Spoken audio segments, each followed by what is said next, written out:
В Якутском коммунально-строительном техникуме проходит демонстрационный экзамен по стандартам WorldSkills Russia. Это форма государственной итоговой аттестации выпускников по программе среднего профобразования. Речь сегодня об экзамене в компетенции сантехника и отопление. Эта сфера входит в 50 наиболее востребованных на рынке труда перспективных профессий. Какие испытания должны пройти выпускники? Репортаж Александра Зубехина.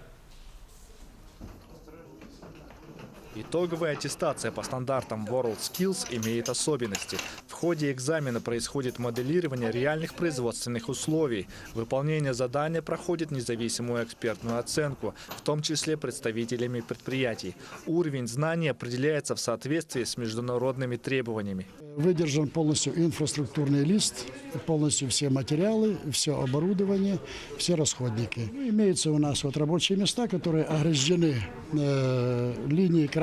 Это рабочая зона, куда она говорит о том, что не могут ни участник туда перейти, ни кто-нибудь из посторонних. Здесь установлено видеонаблюдение, которое идет через онлайн, чтобы видели все. 16 ребят в течение 3 дней примут участие в 5 модулях задания. Им предстоит разработать эскиз полотенцесушителя, сделать водоотвод, произвести монтаж системы отопления и установку сантехприборов. Я участвую в демоэкзамене для того, чтобы в дальнейшем стать специалистом. Сложность экзамена в том, что у нас много экспертов, много видеокамер. Выпускники, прошедшие испытания, подтвердят свою квалификацию в соответствии с требованиями международных стандартов, без дополнительных испытаний, в том числе по отдельным профессиональным модулям, востребованным предприятиями, работодателями.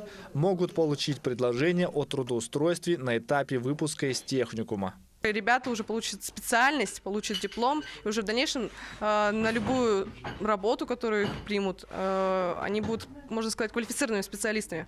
Потому что работать по меди, по металлопласту сейчас это мало кто работает, но это в дальнейшем, конечно, в будущем будет все развиваться. Выпускники помимо диплома о среднем профессиональном образовании получат паспорт компетенций. Они вносятся в базу данных молодых профессионалов. Доступ к ней предоставляется всем ведущим предприятиям-работодателям, которые признали формат такого экзамена для поиска персонала. Александр Зубехин, Семен Семенов, Якутск.